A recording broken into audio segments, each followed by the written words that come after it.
Unraveling the Genetics of Elongated Skulls Interview with Brian Foerster 長頭人間の遺伝子の解明ブライアン・フォースター氏との対談広島林浜松シティジャパン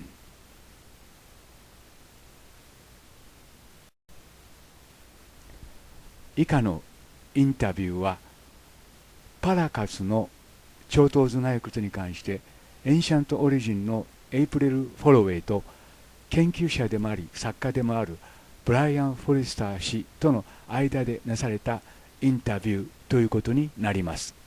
特に今回のインタビューはパラカス頭蓋骨の一つについてなされた遺伝子検査に関し最近の発表についてなされたものです。2014年2月8日。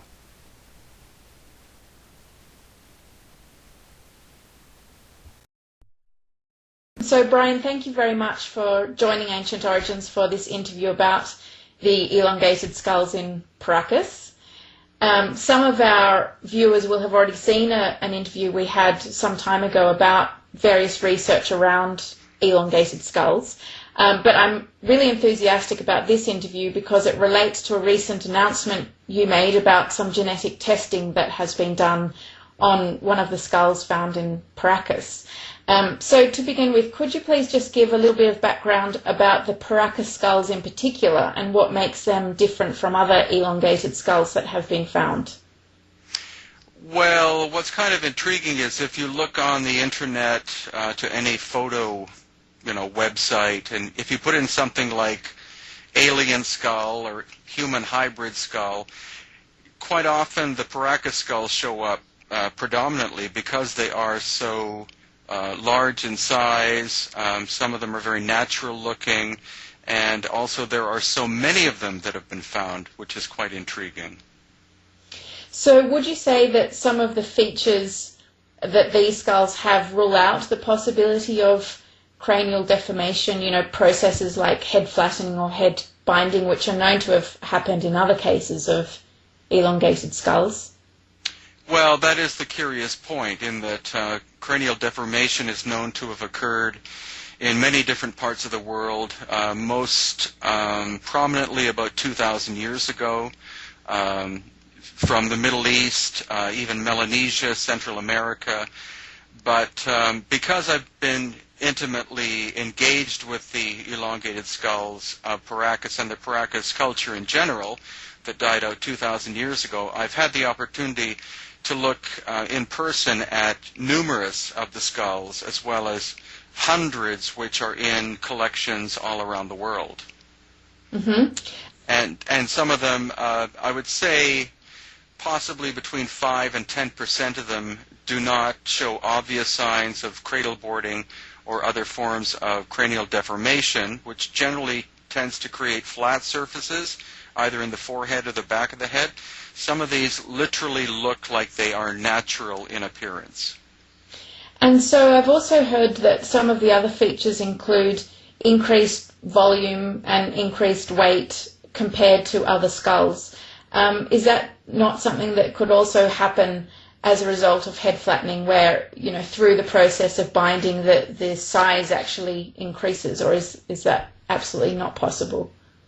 Well, from the doctors that I've spoken to, they said that you can alter the shape of the skull, but you can't increase the size of the skull, because the skull is genetically predetermined to have a certain volume, and so it's much like in terms of the analogy I have is pottery, where you have a piece of greenware, which is a pot which is not quite dried yet. You can alter its shape, but you can't change the volume of it itself. Some people have stated that the reason why the Paracas could have had denser skulls or be heavier, etc., is the result of their diet or malnutrition or whatever. And the thing is that they had an incredible diet of seafood as well as terrestrial plants. They probably actually ate better than most of us do today. Mm-hmm. And so the study of these skulls is becoming a lot more interesting now that we have the technology for extracting DNA and analysing DNA. Before any testing was undertaken, did you have any theories yourself about what might be found? Well, I conjecture anything. Of course, I've had many different ideas, but I've been waiting for actual DNA analysis, and that has taken an incredibly long time, mainly due to lack of funding and also finding a geneticist who, A, is open to studying this, doing it at a fraction of the normal cost that it would cost commercially. And importantly, we wanted to do this independently because going through any governmental or private foundation or whatever would probably result in the results either being deleted or altered or being kept for purposes other than my intent, and my intent simply is to find the truth as to who these people were. Mm-hmm. Yeah. And so can you explain a bit about the testing process that actually took place or has taken place so far? Well, it's a very complex process, and most people don't realize this because they think, well, DNA testing is quite simple now. I can go and have my, a blood sample extracted and be told within a few days, all of my genetic ancestry. But what you have to take into account is the last of the Paracas died 2,000 years ago. And so you're talking about 2,000 years of the degeneration of the material. The late Lloyd Pye, who I was acquainted with, very personally and professionally because of his fascination with this, his analogy is that to take a sample and analyze it from somebody who's living is the equivalent of looking at or studying a crystal bowl because it's complicated and intact.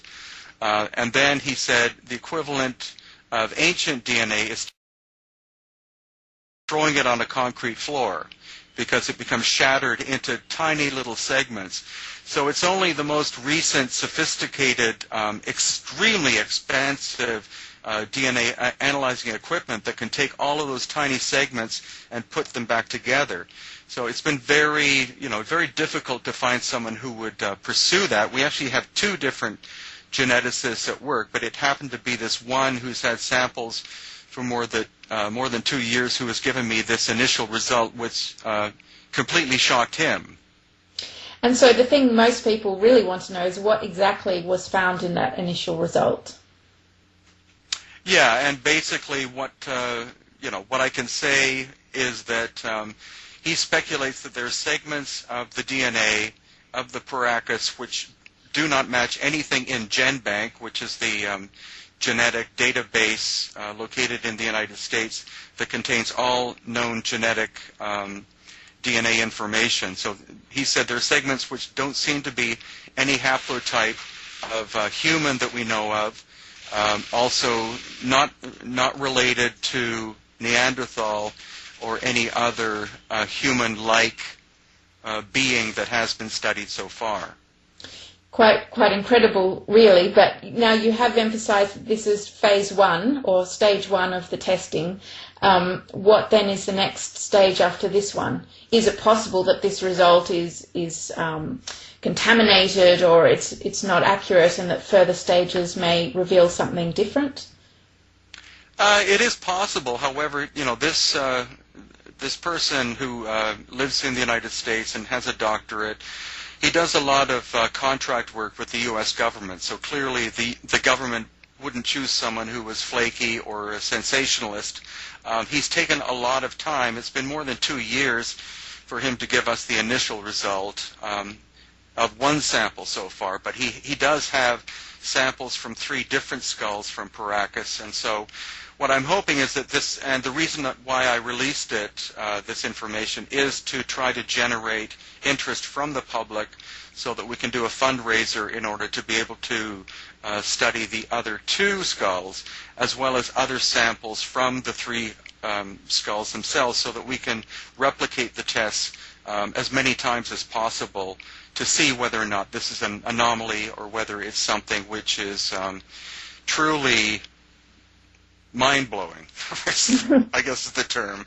Yeah, exactly. And is it possible, the fact that it doesn't match anything in the gene bank, could it be that this is just a one-of-a-kind mutation, a mutation that hasn't been seen before and is just unique to that particular race of people? It could be, but again, the whole study is so new that, and the Paracas are very mysterious people. Nobody has really studied them for about 70 years. The people who study them now study their textiles, but the whole idea of the fact that their skulls seem to be of a different shape has been dismissed in general as simply being cranial deformation, but in fact nobody knows where the Paracas people came from. They lived on the coast of Peru, and through my studies, I believe that there's a certain percentage of their ancestry that comes from another part of the world, because they also, amongst the royalty, seem to have had reddish-brown hair, which is not a Native American characteristic, and they were reasonably tall. Some specimens we found were 5'10" to 6 feet to even taller in height, and that's quite atypical of a Native American person 2,000 plus years ago living on the coast of Peru. Mm-hmm. And so what is your opinion about these findings? Do you have a view about what this actually means, this result? Well, the theory I'm developing is that the Paracas are a mix of different types of people. The area they chose to live 2,000 years ago was much lusher than it is now. It would have been a perfect place for a society to live in terms of food production. The fact that they had totora reeds and still have totora growing on the coast of Peru meant that they were capable of building not only little boats but probably large ships out of reeds. They had cotton to make sails, and they could have been great seafarers. I also believe that the famous Nazca people, who also occupied the area after the demise of the Paracas, could literally have wiped the Paracas culture out. Their knowledge absorbed some of their people would have interbred with the Nazca, but elongated skulls disappear in the Paracas area 2,000 years ago, and that corresponds with the arrival of the Nazca, who were a very warlike people. And so you say a different sort of mix of people. Now, the thing on everyone's mind is, are these skulls alien? Are they extraterrestrial? When you say a different mix of people, do you think there's a possibility that a race of beings did arrive in this part of the country and perhaps bred with humans? What's your view on that? Well, I'm open to the idea. The thing is, I don't want to go too far in that direction yet because, again, we've only had an initial result.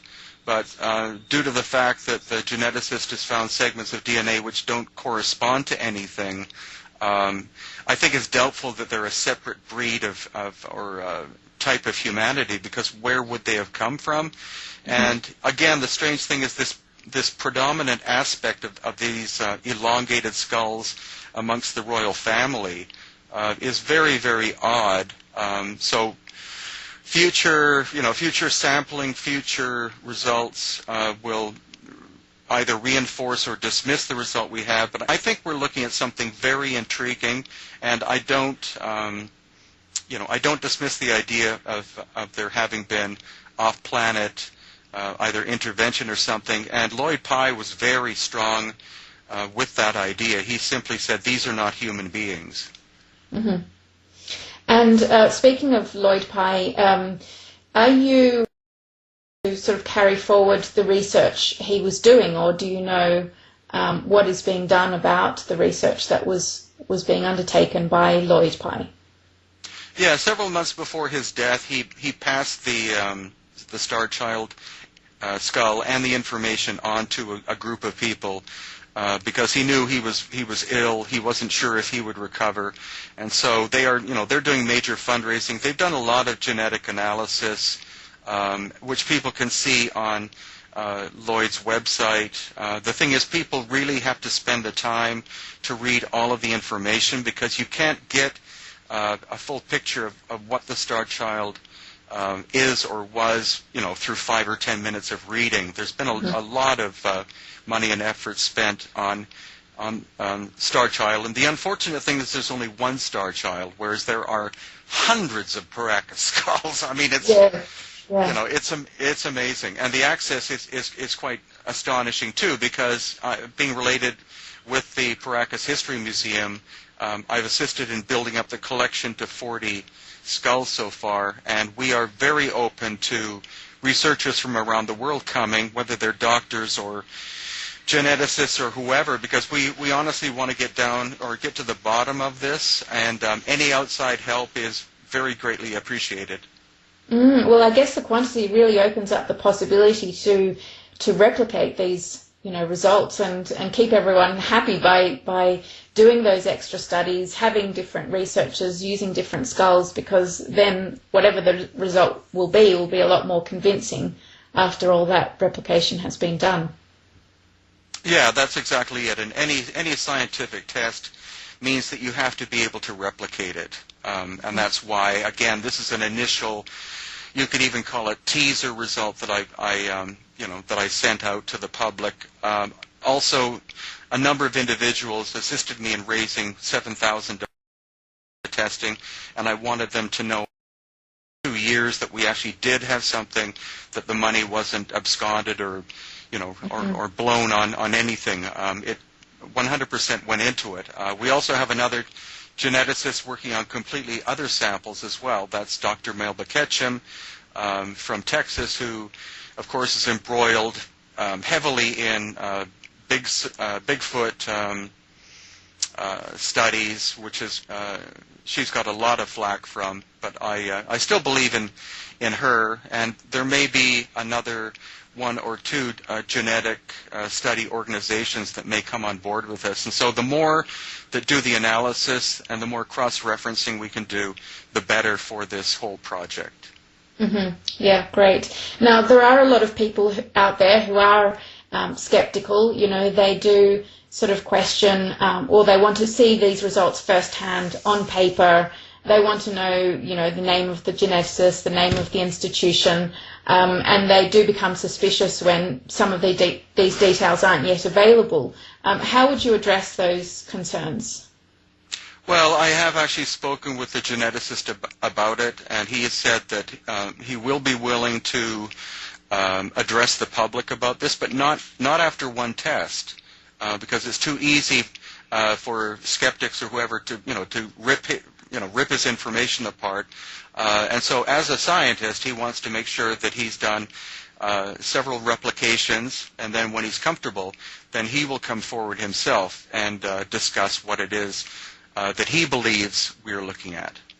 Okay, that's great. That's very positive. So moving forward from here, what's the time scale relating to further testing and also the fundraising process? I mean, if somebody did want to get involved in this, what could they do?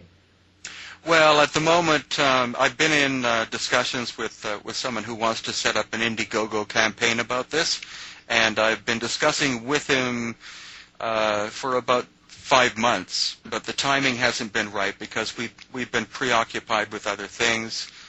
So probably within the next 2 or 3 months, we will set up a campaign very specifically targeted to very specific things. We'll have a complete list of where any funds will go, completely itemized. I will get nothing from it, just as I've received nothing financially from the previous fundraising that we did. And other samples have recently gone to the geneticist from a third party. And I'm still waiting for some kind of result from Dr. Melba Ketchum. She's trying to actually get at least one, if not more, laboratories in the U.S. to do complete genome studies, which is very complicated and technically would cost an absolute fortune, upwards of at least $100,000. So we're hoping that other geneticists will be able to volunteer their time and the use of their equipment for the good of, basically we're doing this for the good of humanity, not for any kind of personal benefit. Yeah, I mean, the knowledge is incredibly important, regardless of what these skulls end up being, human or otherwise. It's still incredibly important for unraveling the history of our past. These are obviously an incredibly mysterious group of people.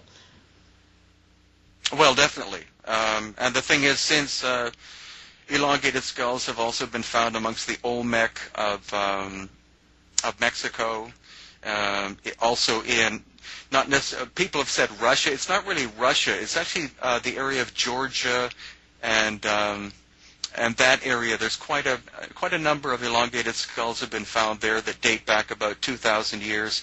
And actually, I've been mapping where this process has existed all over the world. And so what I'm trying to do is try to set up some kind of concept of migration pattern, or in fact, were these different groups genetically related? We don't know yet. It's an ongoing procedure, but I'm very thankful that you wanted to cover this story at this time, because we're at the beginning, and any time that I get more information, I'm more than willing to share it with you.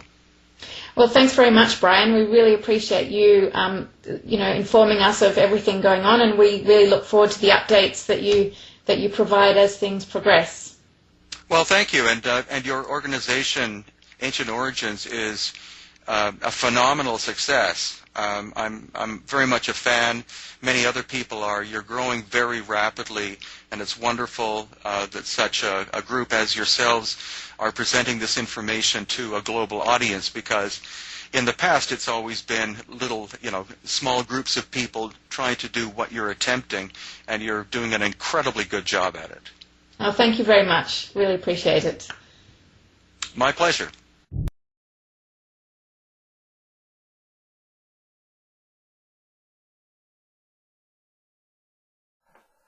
Mr. Brien Foerster and Ancient Origins, thank you very much for your effort.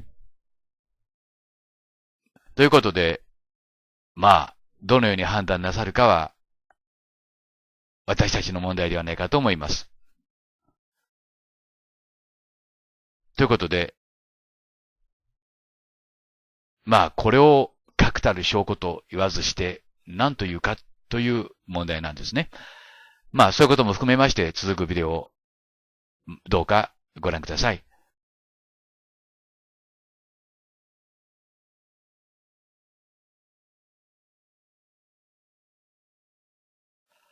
Hello, this is Hiroshi Hayashi, Hamama City, Japan.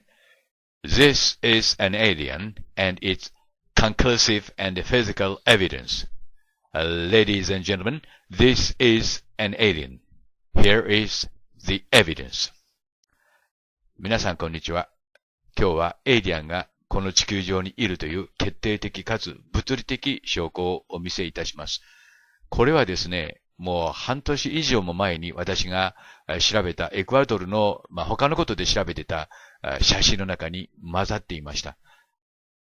この頭蓋骨こそがですね、まさにエイリアンです。そしてこの地球にエイリアンがいるという物理的かつ決定的証拠です。皆さんご覧ください。これはエイリアンです。人間ではありません。人間ではないということはエイリアンです。見つかったのはエクアドルです。どうしてこれがエイリアンかと皆さんお思いになるでしょ？実はですね、頭頂骨が1枚でできているからなんです。これは人間の頭蓋骨です。左下はエイリアンの頭蓋骨です。人間は頭頂骨が3枚より合わさってできています。しかし、エイリアンは1枚しかありません。このライン、縫合線って言いますけども、縫合線を見比べてみてください。エイリアンの方にはその縫合線がありません。続くビデオをどうかご覧ください。Thank you. Hello, This is Hiroshi Hayashi and Kemiya, Japan. A scar in tonkarin, cranial deformation in Japanese. ケミヤさんからですね、トンカラリンの近くで変形頭蓋骨が見つかった。長頭頭蓋骨ではないかという連絡をいただきました。それについて調べてみました。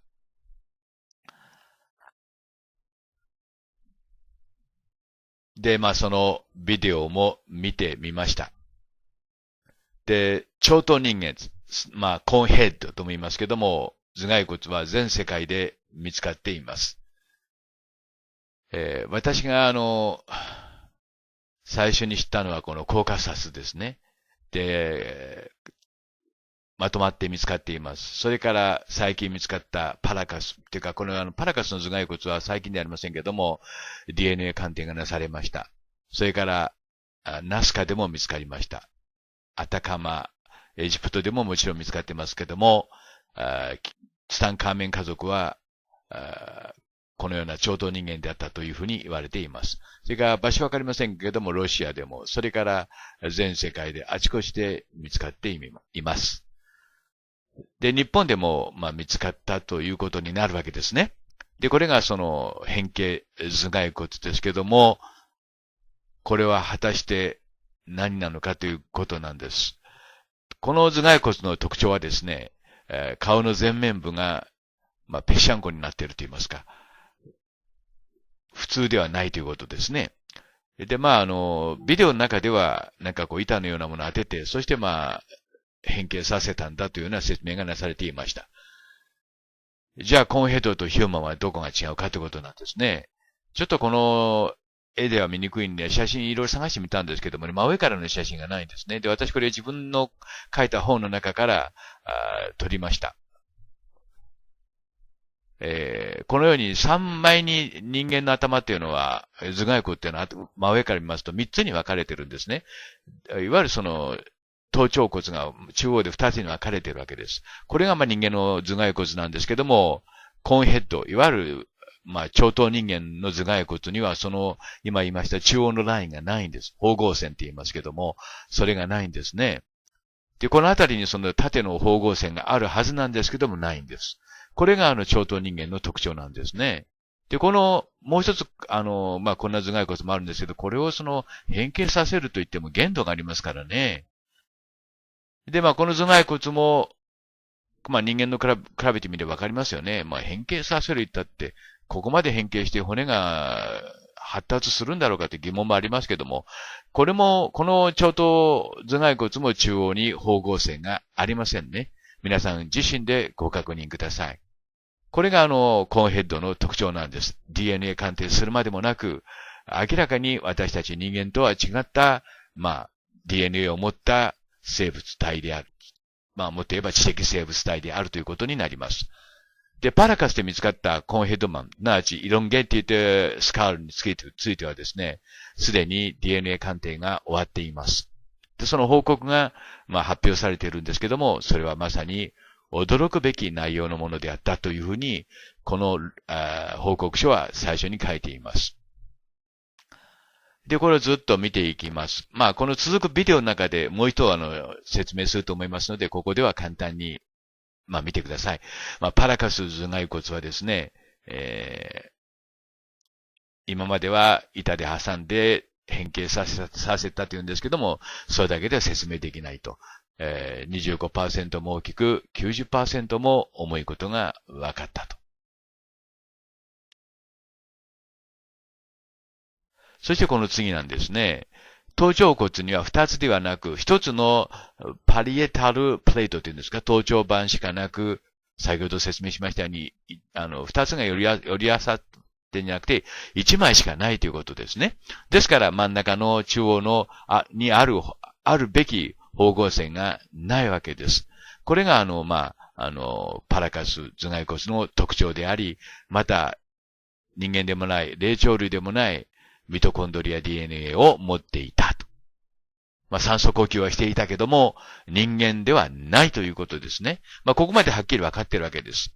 そして、この報告書はですね、人間とは交配できなかったということは、性行為をしてもですね、妊娠出産には結びつかなかっただろうと。そういうふうに結論付けています。これがパラカスの、ペルーのね、ナスカの近くですよね。サンサの大食団のすぐ近くですけども、そこで見つかったものです。結論から言いますと、トンカラリンの近くで見つかったこの変形頭蓋骨は、その、なんて言いますか、コーンヘッドマンとは一線を画すと言いますか、違ったものである、イコール人間のものである。変形させられたかどうかということはまた別問題であり、私には興味がありません。ということで、ケイミヤさん、報告を終わります。Thank you very much for watching and see you again next time. Bye! Hello. This is Tube Store, Matabe, and edited by Hiroshi Hayashi. Cone Head Man in Japan. 超等人間は日本にも来ていた。チューブストアさんと又部さんから大変重要な情報が寄せられました。コーンヘッドマンは日本にも来ていた。その証拠と、そしてコーンヘッドマンはエイリアンであった。その証拠と証明です。これがチューブスターさんが送ってくださった写真ですけども、この写真はコーンヘッドマンですけども、どこの写真かわかりませんが、それは重要ではありません。この頭を見てください。で、チューブスターさんが言うにはヘルメットなのか、ということなんですね。象の感じからして日本の象でないことは確かですけども、これは、又部さんが送ってくださった、写真ですけども、これは戸田市ですね。から発掘された南原遺跡っていうんだそうですけども、そこから発掘された土偶ですね。ごめんなさい、埴輪です。埴輪ですよね。で、柴又八幡神宮で発見されて、そちらに、ごめんなさい、陳列してあるそうです。で、この二つの二枚の、チューブサーさんと又部さんの写真を見てですね、いろんなことに気がつくわけであります。まず、第一にこのエイリアンは地球へ来ていたということです。そしてこのエイリアンはですね、共通のヘルメットを被っていたということなんですよね。それはこれから、おいおい説明していきますけども、これはヘルメットなのか、デザインが延期や円利のね、頭と似ていると。確かにこれは右の方はイシュタール。すなわち、エジプトではマリ。それからヘブライ語ではマリアですね。はい。これがですね、曲線をカーブを見ていただきたいんですけども、明らかに、なんて言いますか、明らかにというか、明らかということは、軽率に使いたくありませんけども、ヘルメットですね。で、髪の毛は下の方にあるっていう感じですからね。あるいはこれ全体がヘルメットかもしれません。というのは、人間型のね、顔をしたヘルメットを被ると。そういった事実もいろいろ感じてきています。ですから、顔だけ見て、これ人間だっていうふうには判断なさらない方がいいと思います。で、これはですね、エンリルからある王がですね、シュメリアン、真ん中の生命の言ってですけども、神権を渡されているところですね。丸い輪に短冊がついています。前方後円符の形ですよ。そしてこれをイナンナ。これはイシュターのことです。これは別の絵なんですけども、延期がです。これ延期と書いてありますけども、説明にはね、エンリルってことになりますよね。エンリルが神権をイシュタール。なわち、イシュタール、イナンナに渡しているところです。名前はいろいろ変わるんですね。この女神はですね。それはケイミヤさんが教えてくださいました。で、これもイナンナ、イシュタールです。で、この頭をここで見ていただきたいんですけどね。この黄色いのは、神剣は和と、それから短冊です。で、この頭を順に比較してみますと、皆さん同じだということにお気づきになると思います。コンセプトが同じなんですね。なんていうのかな、ふにゃふにゃふにゃふにゃふにゃと波のようなものがくっついているということなんですよね。そして、それと、またこれがイシュタール、いわゆるイナンダですね、の頭と比べてみてください。これでも決定的ですね。これはエイリアンのヘルメットであると。いわゆる王たちのね、息子たちと、そしてその孫娘のヘルメットであるということは、これで証明されました。それから今度は、エイリアンの証明をこれからしなくちゃいけませんので、それにはこのダヴィンチの描いた絵を見てください。ダヴィンチ、左のがダヴィンチです。で、右にいるのがコーンヘッドマンですね。仲良かったんですね、この雰囲気からして。で、頭をこう比べてみてください。同じだということにお気づきになると思います。いわゆる超等人間、コーンヘッドマンです。で、これはブルガリアにある、ソフィアにある、アレキザンダー・ネフスキーという、寺院です。その中に、こうした2枚の絵があるんですけどね、左側の絵が古い、っていうか、右の方が修復されたのが新しいのかよくわかりませんけども、この色とこのビショップの顔を見てください。鼻が低くて、そしてなんて言いますか、頭が長くてってことにわかりますね。これがコーンヘッドマンです。手が異常に、長くて小さいです。腕が長くて手が小さいです。これがパラカスで見つかったコーンヘッドマンです。で、これはDNA 鑑定がすでになされています。これが柏柴又で、八幡神宮にある、超等人間ですね。やはり比べてみますとわかるように頭が長いことわかりますね。いわゆる超等人間は日本へも来ていたということです。これが事実の証明ですね。超等人間は日本にも皆さん来ていたんですよ。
Initial DNA analysis of Parker's elongated skull was released with incredible results. They contain only one parietal plate rather than two. The fact that the skull's features are not the result of cranial deformation means that the cause of the elongation is a mystery and has been for decades. パラカスの長頭骸骨に関する初期分析が公表されました。それは信じられない結果でした。それらの頭骸骨には2つではなく、たった1つのパリエタルプレート、つまり頭頂板しかなかったということです。頭蓋骨の特徴が頭蓋骨の変形によるものではないという事実は次のことを意味します。つまり、長頭は謎であったし、何十年もの間ずっと謎のままだったということです。今ご覧いただいているのが左上が人間の頭蓋骨です。右3枚はですね、エクアドルで見つかった長頭頭蓋骨ということになります。頭頂板がですね、人間の場合は、縦に2つに分かれていますけども、長頭人間の頭蓋骨はですね、割れていない。つまり、頭頂板が1枚である点に注意してください。右の写真はですね、こうしたことが話題になる2012年以前に私がストックしておいた写真の中から見つけたものです。注意深くご覧ください。左は人間です。右は、長頭人間の頭蓋骨ということになります。DNA 鑑定するまでもなく、右の頭蓋骨はですね、少なくとも人間のものではないということになります。Hiroshi Hayashi, Hamama City, Japan.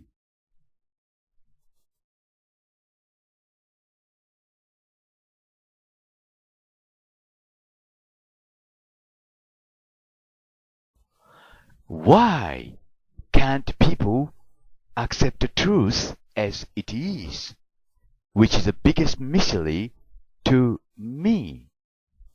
Don't hide from the truth. Truth is in here. You find it here in this video. Hiroshi Hayashi, Hamama City, Japan.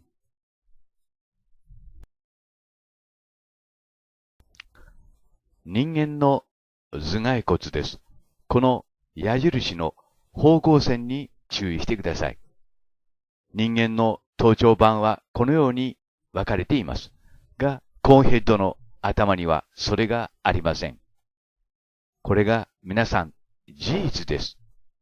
どうしてこうした事実を素直に見て、認めて、そして受け入れないのでしょうか。右下がコーンヘッドの頭蓋骨です。見にくい点があるかもしれませんが、しかしよく見てください。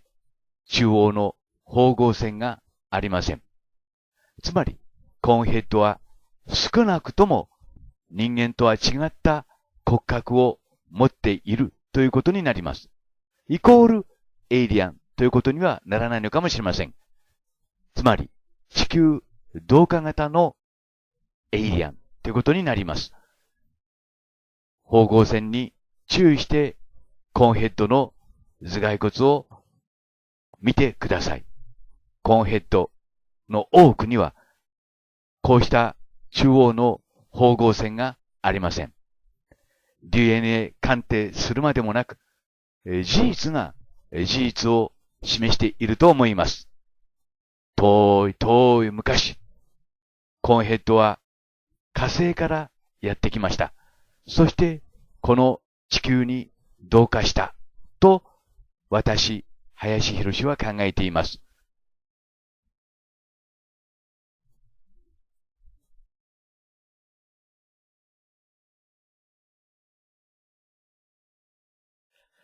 Hello, this is Hiroshi Hayashi, Hamama City, Japan. Why can't people believe in what they see? Mystery of humans. Today's story is about a mystery of humans ourselves.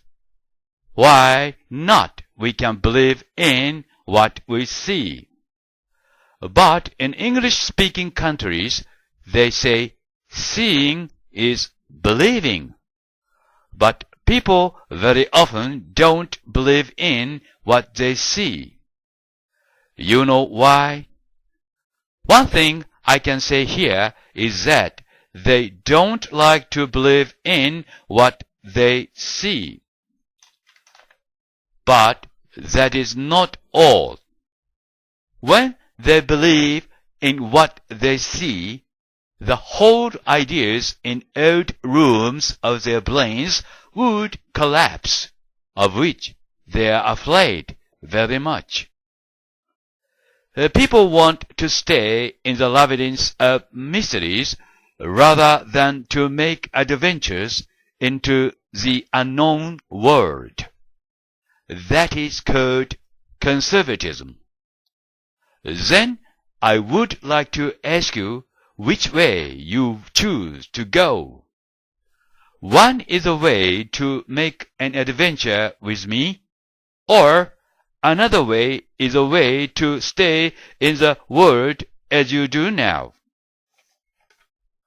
Okay, here is one example that I can show you now. This is an elongated skull unearthed in Paracas in Peru. This is not at least a human's skull, since it has got only one parietal plate, which is different from humans. Compare the elongated skull with a human's. I say here, seeing is believing. We can't say here now that elongated skull is the one of aliens or extraterrestrial beings. But it is at least not a human's. Today's story is about people who have got elongated skulls with only one parietal plate. These people are called Paracas people who might have come from the outer space, or we call them ETs. Or I may say here, they are aliens. Do you accept my idea? If not, the door to the new world would be closed as ever before you. Please watch the following videos, for which I thank you very much. 謎、また謎。しかし、最大の謎は、実は人間自身なのかもしれません。古くから seeing is believing。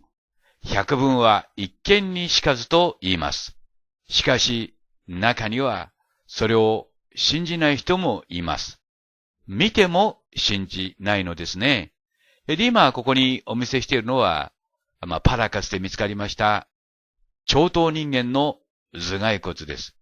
で、これはDNA 鑑定もなされていますけども、DNA 鑑定などするまでもなく、頭の骨を見ればわかるわけですね。いわゆる頭頂板と言いますけども、前から見ますとですね、人間の場合は中央で二つに分かれています。しかし、エロンゲーティッドスカル、超頭人間の頭蓋骨にはですね、真ん中で分かれている線、すなわち縫合線というものがありません。全体として見ると、人間の方は頭で3枚の、ちょうど頭の中央でですね、3枚の骨が集まっています。しかし、超頭人間の方は、それが、後頭部の方ですね。1枚に見えます。これが決定的な証拠ということになります。が、だからといってですね、超頭人間イコールエイリアンというわけにはいかないかもしれません。エイリアンというためには、その間に、いくつかの、ハードルがあるわけですね。が、しかし少なくとも人間ではないということです。もっとわかりやすく言いますと、骨の数が足りないわけですね。いくら変形頭蓋骨だと言ってもですね、骨の数まで変えることはできません。そのことをですね、こうした論文が、今説明しているわけです。で、それについてですね、こうして私が何とか皆さんに超頭人間の頭蓋骨の写真を見せてきました。が、驚くべきことにこの超頭人間の研究っていうのはほとんどなされて、いなかったわけですね。そして最近になって、このパラカスで見つかった超頭人間の頭蓋骨を、DNA 鑑定した先生がいらっしゃいました。そして、その DNA 鑑定の結果、人間とは違うミトコンドリアを持っていた。つまり、酸素呼吸はしていたけれども、人間のものではなかったということです。